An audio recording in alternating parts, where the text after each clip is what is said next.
chose Teams as my tool for students and teachers to be able to connect within the classroom. This is because I typically use Teams within my own environment, not within the classroom, but at work on a regular basis. And I've found that it is quite a useful tool to be able to connect with people on a one-to-one basis as well as within groups. So first, starting off, to be able to log in, you will need an account, which you can get for free, or you can log in with your own school account or be assigned one if you do it with work. There's many things that you can do with that. One being able to set your availability. There are many different things you can do, which is set yourself to available, busy, do not disturb, be right back, appear away, so that you can continue to work but still have it seem as if you're not available, and then it just appear offline if you want to leave your computer active but you don't want anyone to see that you're there. You can also set a duration of each of these statuses, so if you want to automatically be set available for a certain time, you can also do that. Another thing you can do is set a status message so that whenever someone logs into you and searches your name, this will appear. And then you can set for it to clear after a certain amount of time as well.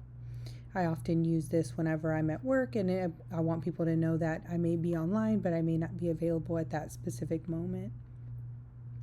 Another thing is here you can see that it does give you the option to download the mobile and the desktop version for Teams as well. On the left side here, I'm going to go through each of these widgets here that you can see what they're available for. Activity, this is going to include any activity that you have done. It does keep a log. I can tell you from experience with my work, I've had 2 years of logs. It does not delete unless you do set it to delete after a specific amount of time. And it does include any mentions. If someone mentions your name but you're not necessarily directly messaged, it will include that as well. There is a chat function where you can create chats for specific individuals or groups, and then those again will keep a log for as long as you have it.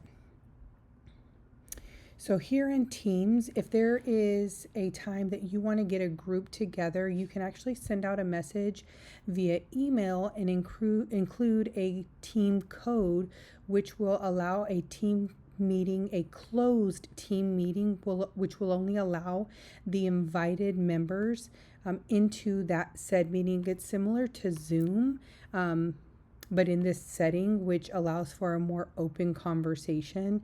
It does have the same features where you're able to have a chat function where you can again have an open chat session or a closed chat session between you and another member within that same meeting. So it does give you the ability to do that. It also has a calendar here where you're able to put multiple meetings on. I find this very useful in my work environment because I do add all of my team's meetings to this. And when you share this calendar with other individuals, say in a classroom setting with your students, you would be able to show when you're available, so their parents or other faculty members, if they want to set up a meeting with you, they don't necessarily see what your meetings or when you're available, what the specifics are, but it does show that you are blocked off during any certain time. And they can also create a meeting here where they can add to your calendar where it's offering a meeting at that time, and you can either accept or decline, and it does give you the ability to give a reasoning behind it if you do want to decline. Here under the calls function, this is where you can take the calls. So you can actually make phone calls through Teams so that you don't have to give out your personal information to anyone. So if you're at your computer often or even through your phone, you're able to take phone calls. So this does give you a way to communicate without giving out personal information. I find this super useful, especially in a work environment, because once you turn your Teams off, then you are unavailable. Again, when you're setting over here, setting yourself, here, when you're setting yourself to unavailable, those calls will not come through. So being in a classroom setting, this can be super useful whenever you are wanting to take calls, during a certain time during your office hours, when you can make yourself available to take calls from other faculty and from parents and students who have questions in a very professional setting.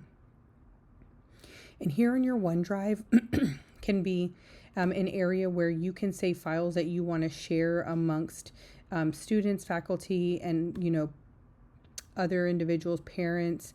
And again, these files you can save to where it's only for your viewing. You can make it viewable to anyone or just specific individuals, or you can make it set for groups. So say group A has a certain set of documents, group B has a certain set of documents.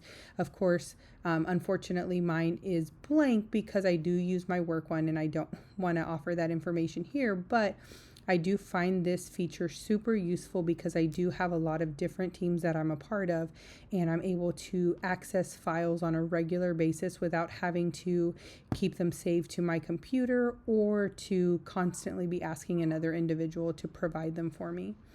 So I do find this a very useful tool. I think this would be one of the most useful tools in a classroom setting, especially when you are providing many documents to different people and you want to be able to make yourself available with a calendar and being able to set yourself available during certain times without having to give out your personal information.